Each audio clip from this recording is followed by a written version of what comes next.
မျိုးသမီးလေးဟာဆင်းရဲတဲ့သူတယောက်ကိုလက်ထပ်ခဲ့တာကြောင့်သူမရဲ့အမဖြစ်သူကအမြဲတမ်းနှိမ့်ချဆက်ဆံပြီးလောင်ပြောင်ခဲ့ပါတယ်။တနေ့မှာတော့သူမဟာလီလံပွဲခန်းမတွေမှာအမဖြစ်သူရဲ့နှိမ့်ဆက်မှုကြောင့်ကြမ်းပြင်ပေါ်မှာလဲကျနေခဲ့ပါတယ်။ထို့အချိန်မှာပဲသူမရဲ့ခင်ပွန်းဟာသူ့မိသားစုနဲ့အတူခန်းမတကားကိုဝုန်းကနေတုံးဖွင့်ပြီးရောက်ရှိလာပါတယ်။သူဟာဇနီးဖြစ်သူကိုအနိုင်ကျင့်နေတဲ့အမဖြစ်သူနဲ့ခဲအိုဖြစ်သူတို့ကိုဘေးတို့တုံးဖယ်လိုက်ပြီးဇနီးလေးစီအပြေးအလွှားသွားကသူ့ရဲ့ကုတ်အင်ကြီးကိုခြုံပေးလိုက်ပါတယ်။သူမကိုအနိုင်ကျင့်ခဲ့တဲ့အတွက်ဘလောက်အထိကြီးမားတဲ့အကျိုးဆက်တွေခံစားရတော့မယ်ဆိုတာကိုတော့ထိုးသူတွေကမသိကြသေးပါဘူး။အမျိုးသမီးငယ်လေးဟာသူမခံစားရတဲ့နာကြီးချက်တွေကိုထုတ်မပြောဘဲဖျားနာနေတဲ့ရောက်ခမနဲ့ခဲအိုတွေဘလို့မျိုးပြန်ကျမ်းမာလာတာလဲဆိုတာကိုပဲအံ့ဩတကြီးမေးမြန်းနေပါတယ်။ခင်ပွန်းဖြစ်သူကတော့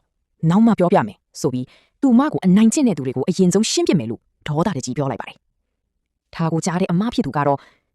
နင်လိုစင်ရဲသားကငါတို့လိုချမ်းသာတဲ့သူတွေကိုဘာလုပ်နိုင်မှာလဲနင်တို့လင်များနှစ်ယောက်လုံးငါချီရင်မှဒူးထောက်ပြီးအတနာခံစမ်းလို့မောက်မာစွာပြောဆိုပါတယ်။အမရဲ့ခင်မွန်းကလည်းဒါကကဘာအဆင့်မြင့်လေးလံပွဲနင်တို့လိုအဆင့်တန်းနေတဲ့သူတွေလာရမယ့်နေရာမဟုတ်ဘူးလို့နှိမ်ချပြန်ပါတယ်။ထို့အခါခင်မွန်းဖြစ်သူကမင်းတို့ကငါရဲ့အမှတ်အသားကိုတိဖို့တော့မထိုက်တန်ဘူးလို့ပြန်လဲတုံးပြန်လိုက်ပါတယ်။အချီနီတွေကပိုမိုတင်းမာလာပြီးခင်မွန်းဖြစ်သူရဲ့အမေကအမဖြစ်သူကို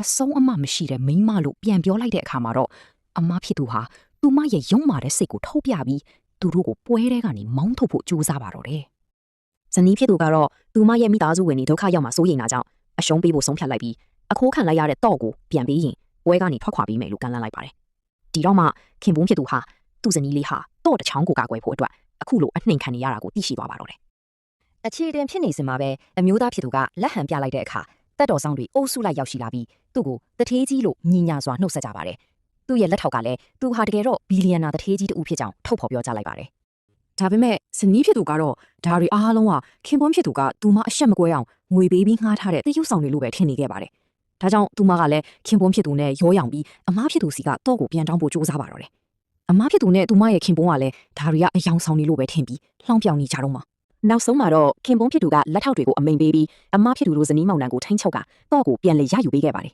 ။ပွဲတွေကထွက်လာတဲ့အခါမှာတော့ဇနီးဖြစ်သူကစိုးရိမ်တကြီးနဲ့အခုလိုတရုပ်ဆောင်တွေအများကြီးငှားတာပတ်စံအများကြီးကုန်သွားပြီလားလို့မေးမြန်းနေပါတော့တယ်။သူမဟာခင်ပွန်းဖြစ်သူရဲ့တကယ်အထောက်ထားအမှန်ကိုသိသွားမလား။ဆက်လက်သိရှိလိုပါကကျွန်ုပ်ရဲ့အကောင့်လေးကို like and subscribe လုပ်ထားပေးကြပါဦးနော်။